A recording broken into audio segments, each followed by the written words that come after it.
السلام عليكم ورحمة الله وبركاته.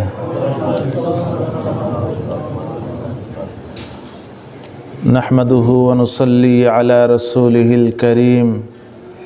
أما بعد فأعوذ بالله من الشيطان الرجيم. بسم الله الرحمن الرحيم. فلا أقسم بالشفق والليل وما وسق والقمر إذا اتسق لتركبن طبقا عن طبق فما لهم لا يؤمنون.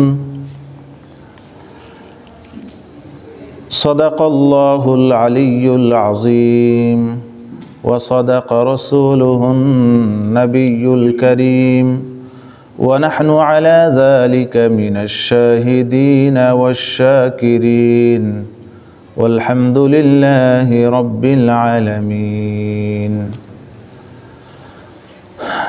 সম্মানিত মুআজ্জাজ মুহতারাম, মহান রব্বুল আলামিনের দরবারে অসংখ্য অগণিত অশেষ কৃতজ্ঞ শুকরিয়া যে রব্বুল আলামিন আপনাকে আমাকে কোরআনের এই মজলিসে দয়া করে মায়া করে বসার তৌফিক দান করেছেন।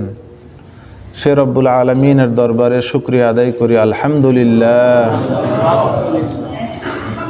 ভাইরা আমার, সূরা ইনশিকাক চলছে, 2 সপ্তাহে 15টি আয়াত তাফসির হয়েছে। এরপরে যে আলোচনা আসতেছে, রব্বুল আলামিন কিছু শপথ করতেছেন, কসম করতেছেন, শপথ করে কিছু জিনিস আমাদের অন্তরে ঢুকিয়ে দিচ্ছেন। আমরা যেরকম কোনো কিছু গুরুত্ব বোঝানোর জন্য কি করি, কসম করি, শপথ করি যে আল্লাহর কসম এটা হয়েছে, সত্য প্রমাণিত করার জন্য। তো আল্লাহর কথা সত্য হওয়ার মধ্যে কোনো সন্দেহ আছে? তো তবুও কেন বললেন? এটা আগে বলছিলাম, গুরুত্ব বোঝানোর জন্য। আহলে আরবিদের নিয়মই হলো কোনো জিনিস খুব অতি গুরুত্বপূর্ণ বোঝানোর জন্য তারা কি করত? শপথ করত। আল্লাহ তাআলা যেহেতু আরবি ভাষায় কোরআন নাজিল করেছেন, তাদের মেজাজ অনুযায়ী শপথ করেছেন যে তোমরা যেহেতু কসম করলে বেশি গুরুত্ব দাও, তাও শুনে রাখো আমি কসম করে বলছি এই কথাটা সত্য। কিসের কসম করতেছেন এবং কিসের ওপর কসম করতেছেন? এটা আরবিতে বলা হয় মুকসিম, অর্থাৎ যিনি শপথকারী তাকে বলা হয় মুকসিম। আপনি যদি শপথ করেন আল্লাহর কসম, তো আপনার নাম হলো মুকসিম, কসমকারী। আর যে জিনিসের দ্বারা কসম করা হয়, যেমন আমরা আল্লাহর কসম করি, আল্লাহর কসম ছাড়া অন্য কিছুর কসম করা কিন্তু কি নাই, জায়েজ নেই বান্দার জন্য। তো আল্লাহ হলেন মুকসাম বিহি, আল্লাহ হলেন মুকসাম বিহি। তো আল্লাহ তাআলা যেহেতু এখানে শপথ করতেছেন, বিদা আল্লাহ হলেন মুকসিম। আর যে 4টি জিনিস দ্বারা আল্লাহ শপথ করতেছেন এগুলো হলো মুকসাম বিহি। আর যে জিনিসের ওপর শপথ, কেন শপথটা করতেছেন, কোন জিনিসটা প্রমাণিত করতে চাচ্ছেন, সেই জিনিসটাকে বলা হয় মুকসাম আলাই। আরবি শব্দগুলো মনে রাখবেন, অনেক ফায়দা দেবে মাঝে মাঝে। তো আল্লাহ তাআলা শপথ করতেছেন ফালা উকসিমু বিশ-শাফাক, অতঃপর লা উকসিমু, এই লা এর শব্দ অর্থ হলো না, কিন্তু এই শব্দটা লা শব্দটা অতিরিক্ত এসেছে। এরকম আরবিতে আসে অনেক সময় লা শব্দ অতিরিক্ত আসে, অর্থাৎ উকসিমু বিশ-শাফাক। আল্লাহ তাআলা বলতেছেন আমি শপথ করছি সন্ধ্যার যে লালিমা, সূর্য ডুবার পর যে আকাশ, পশ্চিম আকাশ যে লাল হয়ে যায়, লাল আভা তৈরি হয় না সূর্য ডুবার পর, তো এই লাল আভাটাকে বলা হচ্ছে শাফাক। এই লাল আভা এর সন্ধ্যার লালিমার শপথ করে আল্লাহ তাআলা বলতেছেন লা উকসিমু। কেউ কেউ বলছেন লা হলো সতর্কতার শব্দ, কালিমায় তাম্বি, হরফে তাম্বি। লা, হে বান্দারা সতর্ক হও, শুনে রাখো, সতর্ক করতেছে, বান্দারা সতর্ক হও, আমি শপথ করছি বিশ-শাফাক, সন্ধ্যার যে সূর্য ডুবার পরে যে লাল বর্ণ ধারণ করে যে আকাশ মেঘমালা হয়, এই সন্ধ্যার রক্তিম মেঘমালার শপথ, সন্ধ্যার এই লালিবার বা এই লালের শপথ, রক্তিম মেঘের শপথ করে আমি বলছি। তো এই শফক যতক্ষণ থাকে, লাল আভা যতক্ষণ থাকে, ততক্ষণ মাগরিবের রক্ত থাকে। তো মাসআলা এখান থেকে শুনে নেন। যখন গুরুবে শামস হয়, আল্লাহ রাসূল সাল্লাল্লাহু আলাইহি ওয়াসাল্লাম বলেছেন ওয়াক্তুল মাগরিব ইজা গরাবা শাফাক, মাগরিব ইজা গরাবাতিশ শামস, ওয়াক্তুল মাগরিব ইজা গরাবাতিশ শামস, মাগরিবের রক্ত হয় যখন সূর্য ডুবে যায়। সূর্য ডুবে যাওয়ার পরে শাফাক তৈরি হয়, অর্থাৎ লাল আভা একটি হয়, এটা হলো মাগরিবের রক্ত। যখন লাল আভাটা ডুবে যায় তখন ঈশা রক্ত শুরু হয়ে যায়। ওয়া ওয়াক্তুল ঈশা ইজা গরাবাতি শাফাক, যখন শফাকটা ডুবে যায় তখন ঈশা রক্ত হয়ে যায়। তো শফাক কতক্ষণ থাকে, এই যে মাগরিবের রক্ত কতক্ষণ থাকে এটা আমাদের জানা উচিত। অনেকে অফিস আদালত থেকে এসে ফোন করেন যে হুজুর মাগরিবের রক্ত এখন আসে কিনা, বা কতক্ষণ থাকে, কত মিনিট থাকে, বা কত ঘন্টা থাকে প্রশ্ন করেন। এটা যদি জানা থাকে আর কি থাকবে না, পেরেশানি থাকবে না। যদি ব্যস্ততার কারণে জামাতে শরীক হতে না পারেন মাগরিবের, সে তো মাজুর, কিন্তু ব্যস্ততা নেই, নিজের অবহেলার কারণে মাগরিবের রক্ত তরক হলো, তাহলে তো কবিরা গুনাহ হবে, এটা ভিন্ন কথা। যদি মাজুরের কারণে, ওজোরের কারণে মাগরিবের রক্ত পড়তে না পারেন, তখন মাগরিবের রক্ত থাকে হলো শফক যখন ডুবে যায় এর আগ পর্যন্ত। কতক্ষণ এটি হিসাব করে দেখা গেছে, বৈজ্ঞানিকরাও যেটা বলেছেন সেটা হলো 18 ডিগ্রি পর্যন্ত এই শফক লাল এই আভাটা 18 ডিগ্রি পর্যন্ত থাকে। 18 ডিগ্রি হলো আপনারা অনেকে জানেন, সূর্য যখন পূর্ব থেকে যখন পশ্চিমে যায়, এটা হলো 4 মিনিটে 1 ডিগ্রি দৌড়ায়, 4 মিনিটে 1 ডিগ্রি। তো এইরকম 18 ডিগ্রি, তাহলে 4 18 কত হয়, 72 মিনিট। তার মানে হলো 72 মিনিট পর্যন্ত শফক থাকে। 72 মিনিট কত, 1 ঘন্টা 12 মিনিট। ধরেন 12 মিনিট বাদিয়ে দিলাম, কমপক্ষে কতক্ষণ থাকে, 1 ঘন্টা থাকে।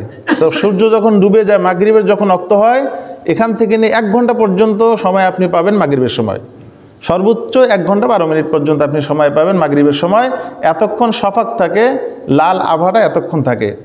এরপরে আবার একটু সাদা একটা আভা দেখা যায়, সাদা রং, সাদা আভা, সাদা মেঘ হয়ে গেছে। এটাকেও শফক বলা হয়।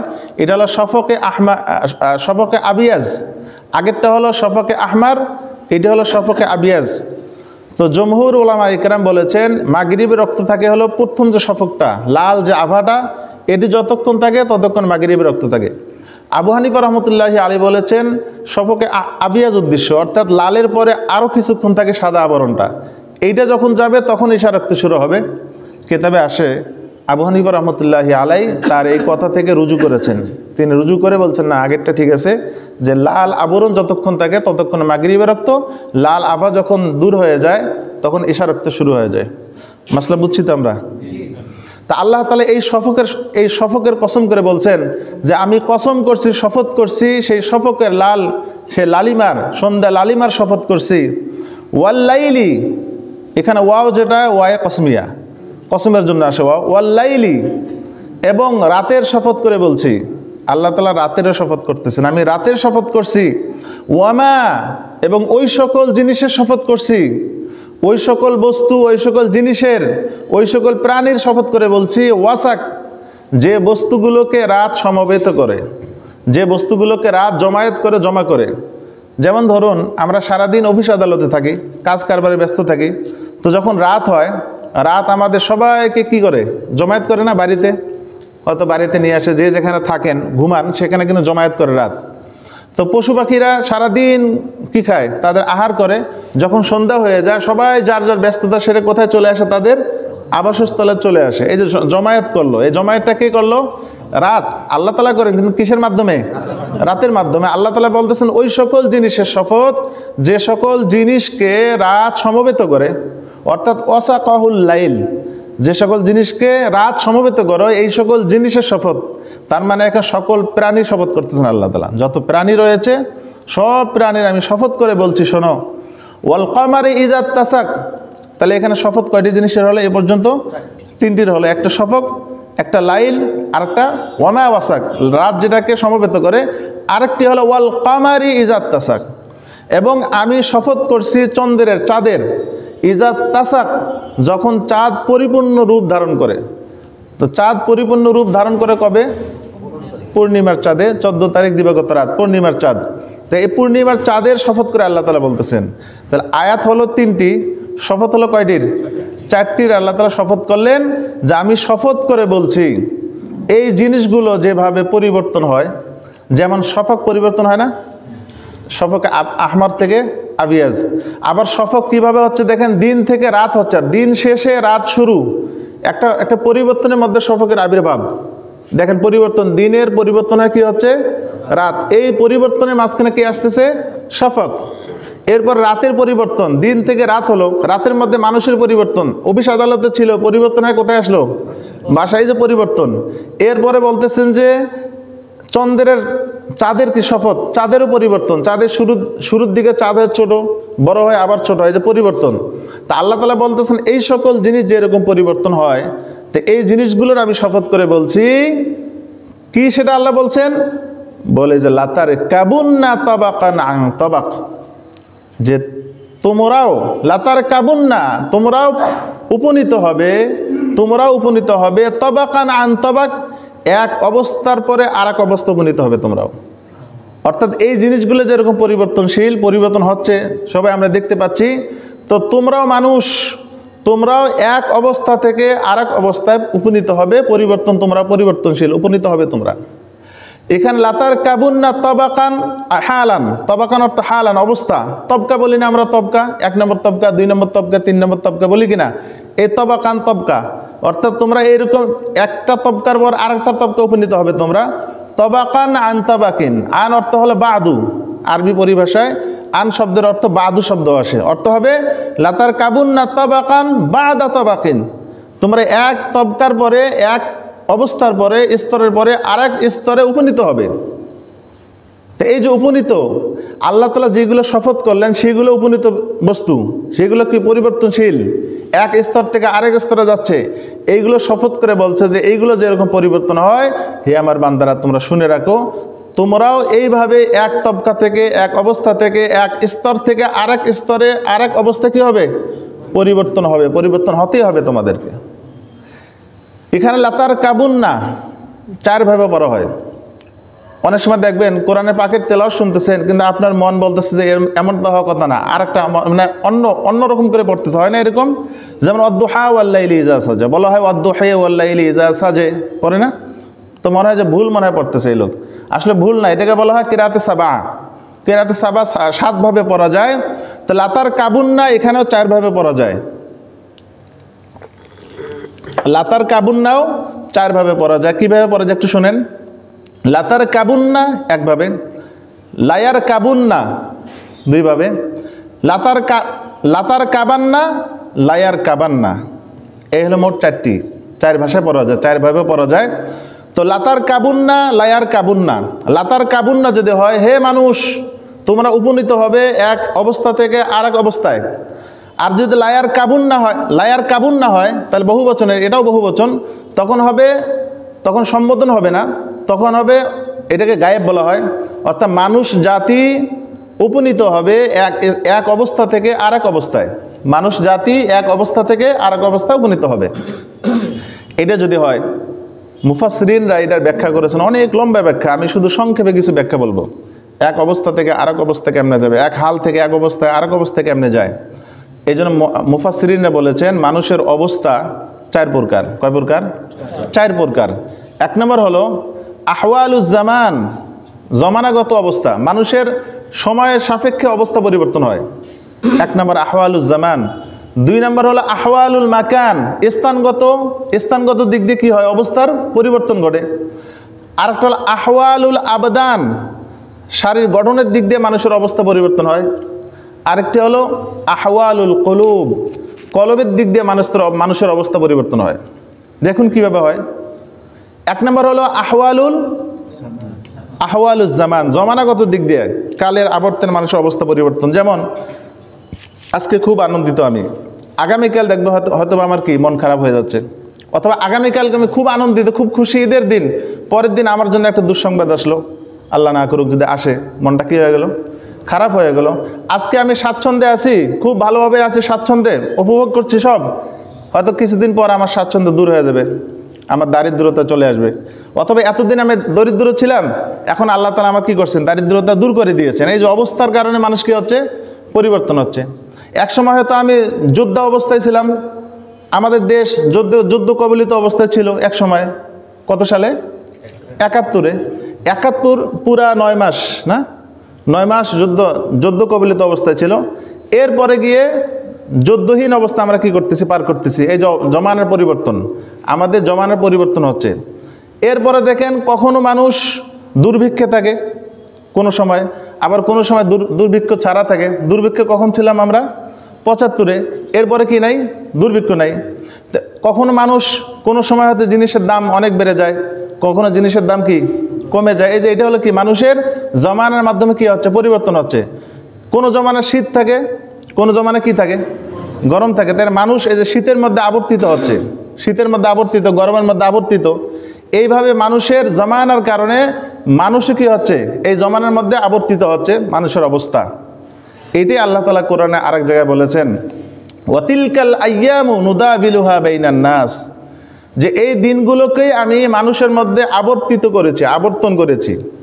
আল্লাহ তাআলাই বলেছেন ওয়াতিলকাল আইয়ামু নুদাবিলুহা বাইনান নাস, সূরা আলী ইমরান 140 নম্বর আয়াত আল্লাহ তাআলা বলেছেন। এটা হলো প্রথম আহওয়ালে জামান। 2 নম্বর হলো আহওয়ালে মাকান, অর্থাৎ স্থানগতভাবে মানুষের পরিবর্তন। স্থানগতভাবে পরিবর্তন কেমনে হয়? ধরুন আমি এই সালে হয়তো আমি কোথায় আছি? বর্ধিত পল্লবীতে। আগামী সালে হয়তো আমি কোথায় যাব? গুলশানে যাব। এরপরে 10 বছর পর, 5 বছর পর হয়তো আমি ধানমন্ডিতে যাব। এর 2 বছর পরে হয়তো আমার কি বদলি হয়েছে কোথায়? ময়মনসিংহ, আমি ময়মনসিংহ চলে গেলাম। এরপরে বদলি হলো রংপুরে, আমি রংপুরে গেলাম। এরপর বদলি হলো কোথায়? চট্টগ্রাম। তো দেখেন এই যে মাকানের পরিবর্তন, স্থানের পরিবর্তন, এইভাবে পরিবর্তন হইতে হইতে হইতে হইতে মানুষ কোথায়? কবরে পরিবর্তন। কোথায় পরিবর্তন হয়ে যায়? কবরে তার বদলি হয়ে যায়। দুনিয়াতেই স্থানান্তর, দেশ থেকে ঢাকায়, ঢাকা থেকে বিভিন্ন জায়গায়, এখান থেকে কবর, বাস পরিবর্তন, কবরে চলে গেলাম আমরা। তো এটাই আল্লাহ তাআলা বলতেছে যে আলহাকুমুত তাকাসুর হাত্তা যুরতুমুল মাকাবির, যে তোমাদের আধিক্য, সম্পদের আধিক্যতা দিয়ে তোমরা ফখর করো, এই ফখরে তোমাকে ধ্বংস করে দিল।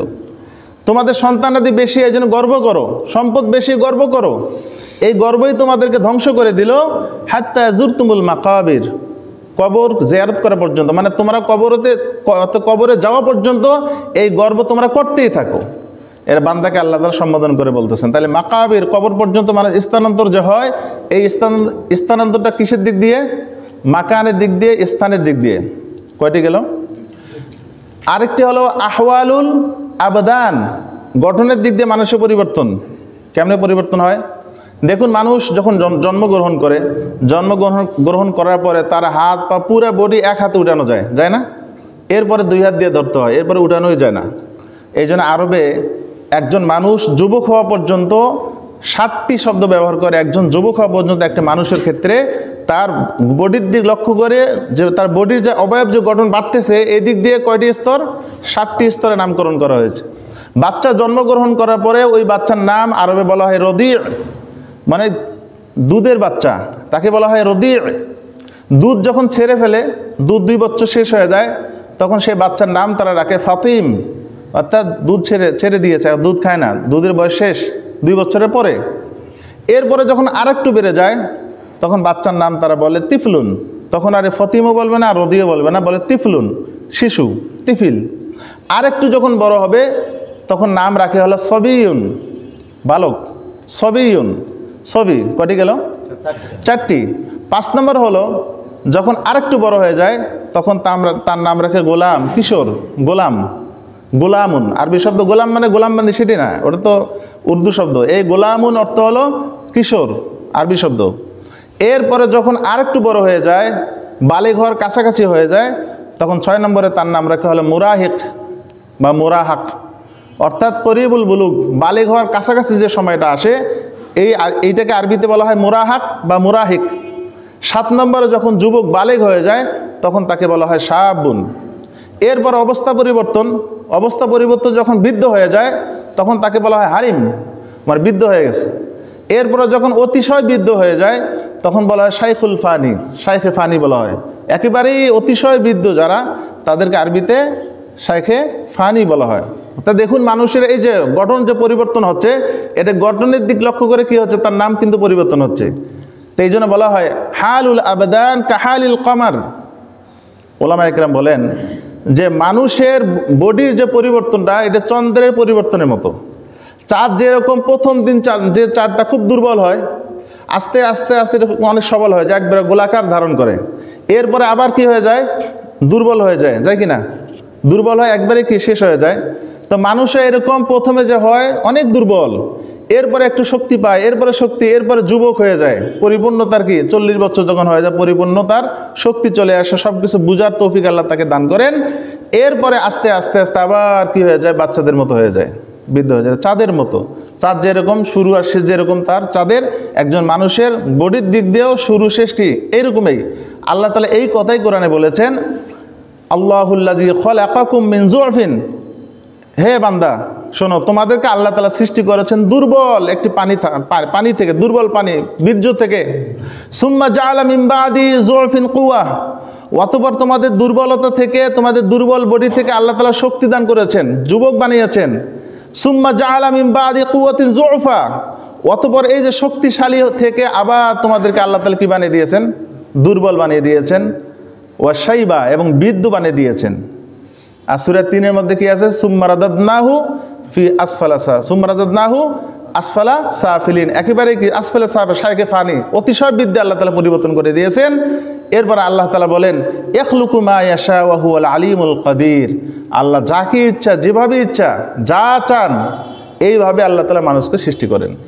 আল্লাহর ইচ্ছা আল্লাহ মানুষকে সৃষ্টি করেন, আল্লাহর ইচ্ছা মানুষকে আল্লাহ তাআলা মৃত্যু দেন, আল্লাহর ইচ্ছা বৃদ্ধ করেন, অতিশয় বৃদ্ধ করেন, যুবক বানান, আল্লাহ তাআলার ইচ্ছাই। তো এটি হলো মানুষের আহওয়ালুল আবদান, শরীরের কি চেঞ্জ। আরেকটি হলো আহওয়ালুল কুলুব, কলবের পরিবর্তন, কলবের অবস্থা। কিসের অবস্থা? কলবের অবস্থা। কলবের অবস্থা হলো এই 4 অবস্থার মধ্যে কলবের অবস্থা সবচেয়ে বেশি গুরুত্বপূর্ণ। কেন কলবটা আমরা দেখতে পারি না, কলবের নিয়ন্ত্রণ আমাদের হাতে নেই, কলবের নিয়ন্ত্রণ আল্লাহ তাআলার হাতে। অনেক কঠিন অবস্থা কলবের, আল্লাহর তৌফিক ছাড়া কোনো উপায় নেই কলবকে নিয়ন্ত্রণ করার। কলবের অবস্থা কখনো দুনিয়ার সঙ্গে সম্পর্ক হয়ে যায়, দুনিয়া ছাড়া কিছুই বোঝে না। কলবের সম্পর্ক কখনো নারীর সাথে সম্পর্ক হয়ে যায়, নারী ছাড়া কিছুই বোঝে না। কলবের সম্পর্ক কখনো বাড়ির সঙ্গে হয়, অট্টলিকার সঙ্গে হয়, অট্টলিকা আর বাড়ি ছাড়া কিছুই বোঝে না। কলবের সম্পর্ক কখনো গাড়ির সঙ্গে হয়, মানুষ পাগল হয়, আমার একটা গাড়ি কিনতে হবে, গাড়ি একটা আমার লাগবেই। কলবের সম্পর্ক কখনো কখনো আল্লাহর সঙ্গে হয়ে যায়। সুবহানাল্লাহ। কার সঙ্গে হয়ে যায়? আল্লাহর সঙ্গে। এই পরিবর্তন, কলবের পরিবর্তন, এই পরিবর্তন কে করেন? আল্লাহ তাআলা মাঝে মাঝে সুযোগ দেয়, বান্দা এই যে দিলাম সুযোগ, মাঝে মাঝে মনে চায় না যে একটু কোরআন শরীফ পড়ি, মাঝে মাঝে মনে চায় না একটু নামাজ ধরি, তো মাঝে মাঝে মনে চায় কি একটু ওলামাদের সঙ্গে কি সম্পর্ক করি, আলেমদের মজলিসে একটু বসি, মন চায় কি না? চায়। যখন চায় ভাববেন যে আল্লাহ আমাকে একটা সুযোগ টোপ দিয়েছেন, বান্দা এই যে সুযোগ দিলাম, তাড়াতাড়ি লুফে নাও, গ্রহণ করো, পরে কিন্তু তোমার হায়াত শেষ হলে পাবে না। এই যে মাঝে মাঝে যে দিল নরম হয়ে যায় দিনদারিত্বের ইবাদতের জন্য, এটা আল্লাহ তাআলা কর্তৃক আল্লাহ প্রদত্ত। এই জন্য আল্লাহ রাসূল সাল্লাল্লাহু আলাইহি ওয়াসাল্লাম বলেছেন, মা মিন কলবিন ইল্লা ওয়া হুয়া বাইনা ইসবাঈন মিন আসাবিআর রহমান, মুসলিম শরীফে হাদিস।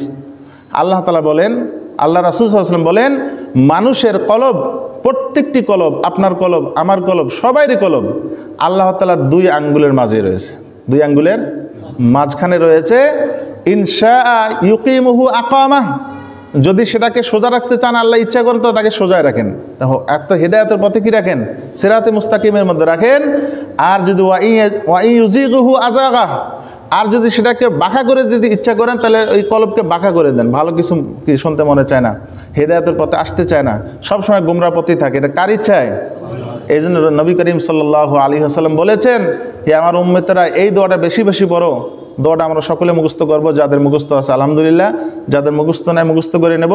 আল্লাহ রাসূল সাল্লাল্লাহু আলাইহি ওয়াসাল্লাম শিখিয়ে দিয়েছেন, আল্লাহুম্মা মুকাল্লিবাল কুলুব সাব্বিত কলবি আলা দীনিক, আল্লাহুম্মা মুকাল্লিবাল কুলুব সাব্বিত কলবি আলা দীনিক। আল্লাহ রাসূল শিখিয়ে দিয়েছেন, হে আল্লাহ, আল্লাহকে বলতে বলেছে, হে আল্লাহ, হে ইয়া মুকাল্লিবাল কুলুব, হে অন্তরের পরিবর্তনকারী, অর্থাৎ নিয়ন্ত্রক, পরিবর্তনকারী, হে আল্লাহ, সাব্বিত কলবি, আমার দিলকে আপনি অটল রাখেন, অটুট রাখেন, আলা দীনিক, আপনার দিনের ওপর। কিসের ওপর?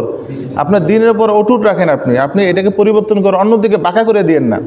আরেক রাওয়াতে রয়েছে, ইয়া মুসাররিফাল কুলুব সাররিফ কলবি আলা তাআতিক, হে কলবের পরিবর্তনকারী, আমার দিলকে আপনার আনুগত্যের ওপর কি করেন? প্রবাহিত করেন, এটাকে ব্যয় করেন। অর্থাৎ দিলটাকে যেন আল্লাহর আনুগত্য, আল্লাহর দিনের ওপর অটুট থাকে, অটল থাকে, বহাল থাকে। এই জন্য আল্লাহ রাসূল কি করতে বলেছেন? দোয়া করতে বলেছেন। কেননা কলবের মালিককে আল্লাহ তাআলা নিয়ন্ত্রণ করেন, আল্লাহ তাআলা নিয়ন্ত্রণ করেন। এখানে হলো আল্লাহর 2 আঙ্গুলের মাঝখানে বান্দার কলব, তাহলে আঙ্গুলের মাঝখানে যদি থাকে, তাহলে আল্লাহ আমাদের সঙ্গে আছে না? সবার আঙ্গুলের মাঝখানে যে থাকে, তাহলে কলবকে আল্লাহর কাছে না আমাদের কাছে? এই জন্য বলা হয় আল্লাহ তাআলা সব জায়গাতে আছেন। বহু হাদিস রয়েছে, বহু কোরআনের আয়াত রয়েছে, আল্লাহ সব জায়গায় রয়েছেন। আল্লাহ সব জায়গায় রয়েছেন। আরশে যদি আমরা বলি আল্লাহ তাআলা আরশে বসে আছেন, তাহলে আল্লাহ তাআলা আরশ সৃষ্টির আগে আল্লাহ তাআলা কোথায় ছিলেন বলেন? সৃষ্টির আগেও তো আল্লাহ তাআলা ছিলেন নাকি? আরশ তো একটা মাখলুক, তাহলে আরশের সৃষ্টির আগে আল্লাহ কোথায় ছিলেন? এই জন্য আরশের মধ্যে আছেন এমন মতামত পোষণ করা, এমন মন্তব্য করা, এমন বিশ্বাস করা কুফরি। ফুকায়ে কেরাম বলেছেন আল্লাহ আরশে আসীন, আরশে বসা আছে, এমন মতামত প্রকাশ করা, বিশ্বাস করা, এটা কুফরি, কবিরা গুনাহ। আল্লাহ তাআলা তিনি সব জায়গাতে সবাইকে দেখতেছেন। ওয়াসিউন, আল্লাহ তাআলা ব্যাপকভাবে আল্লাহ তাআলা রয়েছেন। আল্লাহ তাআলা আঙ্গুল, দুই আঙ্গুলের মাঝখানে আছেন। তার মানে হলো এখানে আঙ্গুল মানে আমাদের মতো আঙ্গুল না। আল্লাহ তাআলা যেরকম বলে না, তার ইশারায় চলে, মানে আল্লাহর ইশারায় কি এই কলবকে চালানো হয়, এটা অর্থ। এখানে আল্লাহর আঙ্গুলকে প্রমাণ করা হচ্ছে না। এই জন্য বলা হয় আল্লাহর আকার নাই। তাহলে আঙ্গুল আসলে কোত্থেকে? এর অর্থ হলো আল্লাহর আকার নাই। এটার কি অর্থ? এর অর্থ হলো, এই অর্থটা অনেকে না বুঝার কারণে এটা নিয়ে বিতর্ক করে, এটা নিয়ে ধারণা অনেক নষ্ট হয়ে যায় অনেকের। আল্লাহর আকার নাই অর্থ হলো পৃথিবীতে যত প্রকারের আকার আছে, আমরা যত আকার জানি, যত আকার পৃথিবীতে আরও আসবে, যত এসেছে, যত আসবে, যত আকার মানুষ কি তৈরি করতে পারবে বা কি যত আকার সৃষ্টি করতে পারবে মানুষ, বৈজ্ঞানিকরা, এমন কোনো আকার কার নাই। বাস এইটা হলো নিরাকারের অর্থ। ব্যাপারটা কি বুঝছেন? আল্লাহর আকার নাই অর্থ হলো যত আকার বলতে আমরা জানি, আমাদের কল্পনা জল্পনা যত আকার, কোনো আকার কার নাই।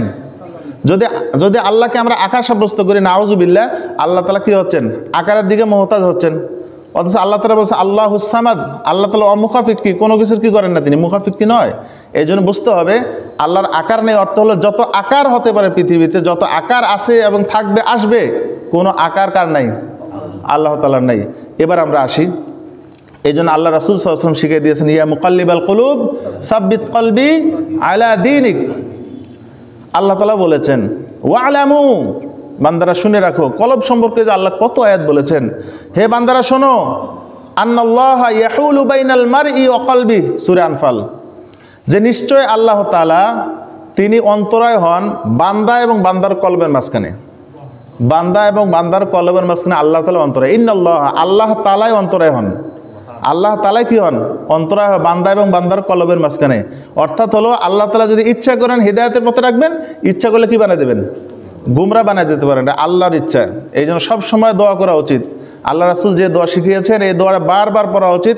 ইয়া মুকাল্লিবাল কুলুব সাব্বিত কলবি আলা দীনিক, ইয়া মুসাররিফাল কুলুব সাররিফ কলবি আলা তাআতিক। এই দোয়াটা আমরা বেশি বেশি পড়ি। এটি হলো মানুষের যে কি বলছিলাম, পরিবর্তন। এইটা হলো মৃত্যুর আগের পরিবর্তন। মানুষ মৃত্যু হওয়ার আগের এই পরিবর্তন হলো 4টি পরিবর্তন। মৃত্যুর পরে কিছু পরিবর্তন আছে। দেখেন আল্লাহ তাআলা এই আয়াতের মধ্যে মানুষের বৃত্তান্ত তুলে ধরছেন। এই জন্য কোরআন এমন একটি গ্রন্থ যে কথা কম, শব্দ কম, কিন্তু অর্থ কি অনেক। কথা কম কিন্তু মর্ম অনেক। আয়াত হলে একটি, লাতার কাবুন না তবাকান আন তবাক, কিন্তু কতগুলো বৃত্তান্ত মানুষের তুলে ধরছে। মৃত্যুর আগের বৃত্তান্ত, মৃত্যুর পরের বৃত্তান্ত আল্লাহ তাআলা এই আয়াতে তুলে ধরেছেন। মৃত্যুর পরে কি বৃত্তান্ত দেখেন, মৃত্যুর পরে মানুষের 4টা তবক, 4টা অবস্থা হয়। কি কি? মৃত্যুর পরে মানুষ কাফন দাফনের পরে কবরে নিয়ে যাওয়া, একটা কবরে দাফন করা পর্যন্ত একটা অবস্থা, পরিবর্তন অবস্থা। কবরে যাওয়ার পর অন্ধকার একটা অবস্থা। কবরে কি আলো আছে? অন্ধকার একটা অবস্থা, এই 2 নম্বর অবস্থা। 3 নম্বর অবস্থা হলো ফিতনায়, অর্থাৎ ফিতনাতুল কবর, মুনকার নাকিরের সওয়াল জবাবের একটা অবস্থা।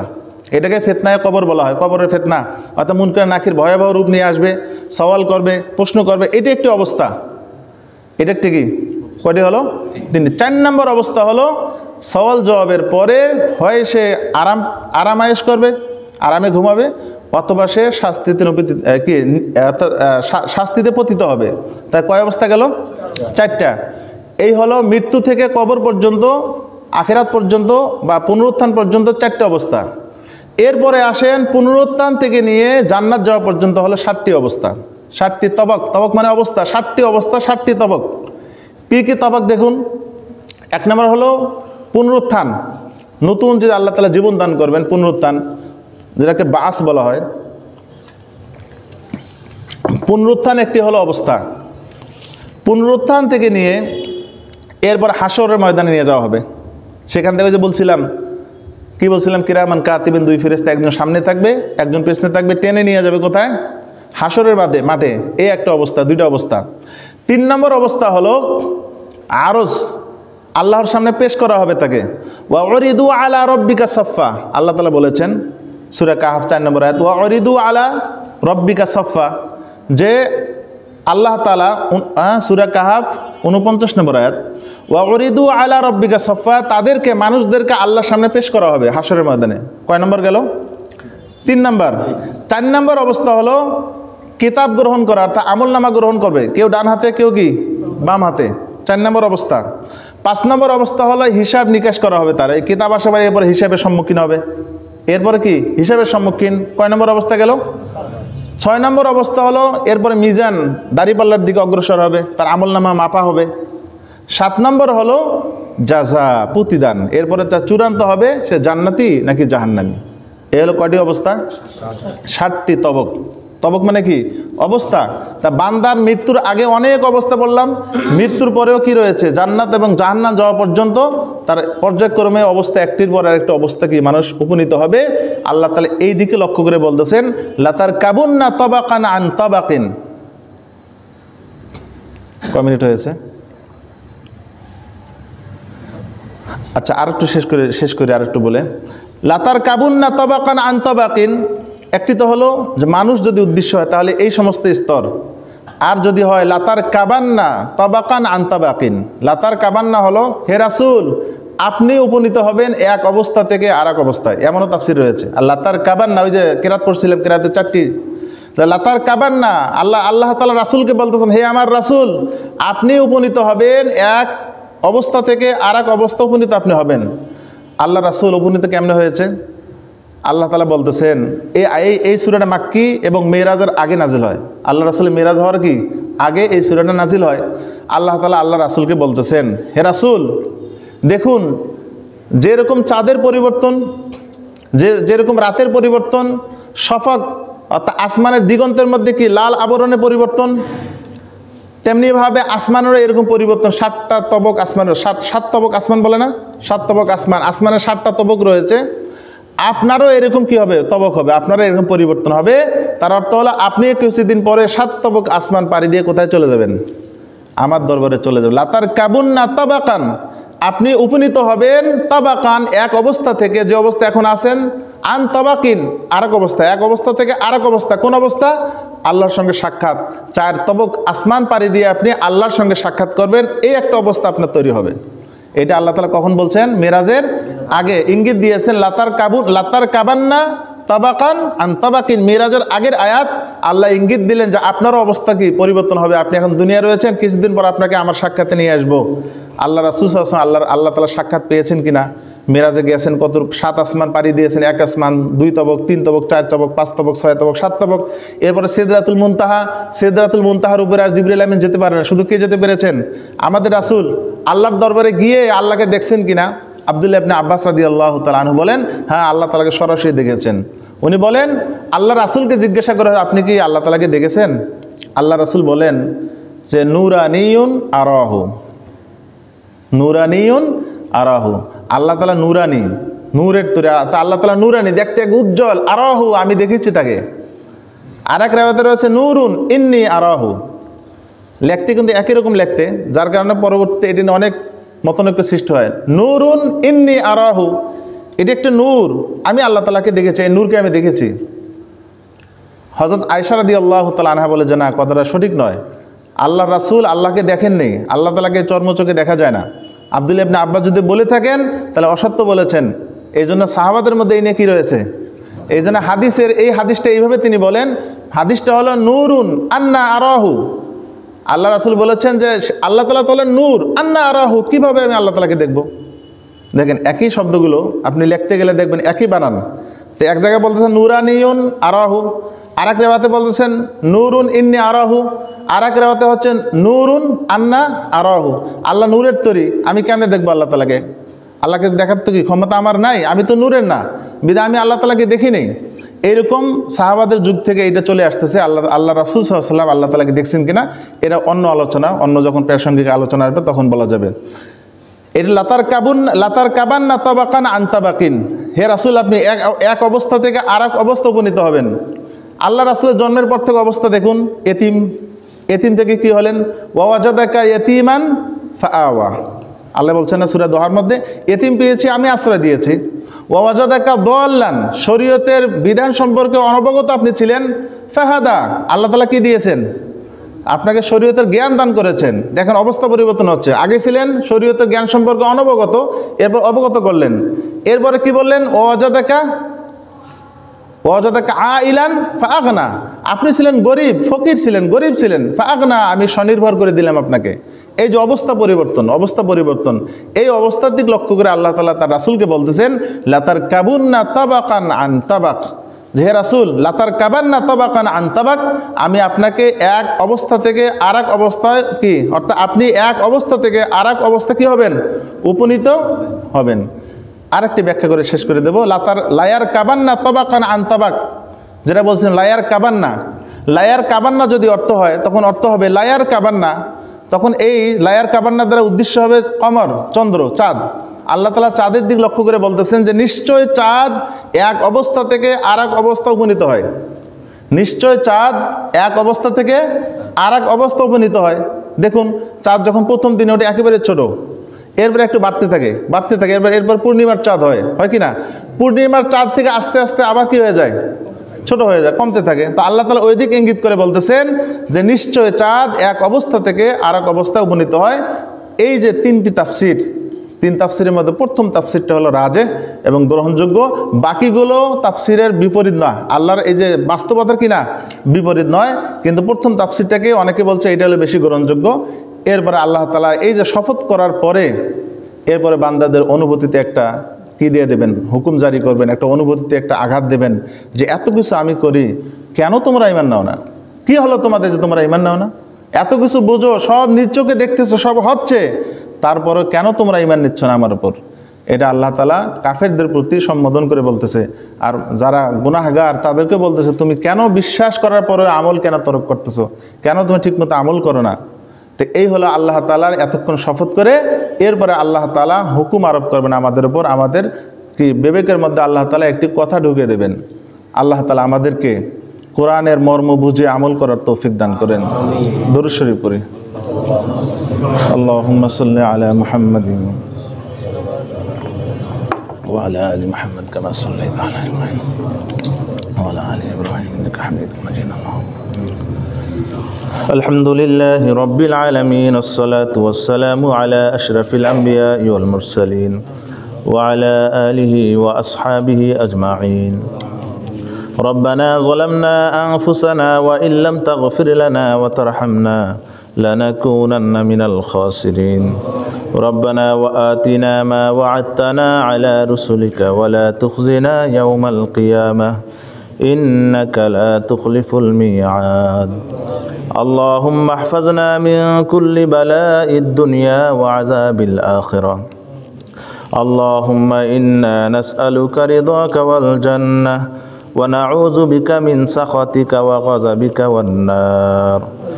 يا مقلب القلوب ثبت قلوبنا على طاعتك.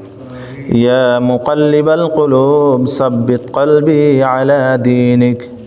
يا مصرف القلوب صرف قلبي على طاعتك. يا مصرف القلوب صرف قلبي على طاعتك. رب ارحمهما كما ربياني صغيرا. رب ارحمهما كما ربياني صغيرا. ربنا تقبل منا إنك أنت السميع العليم وتب علينا إنك أنت التواب الرحيم. سبحان ربك رب العزة عما يصفون وسلام على المرسلين والحمد لله رب العالمين. وعليكم السلام.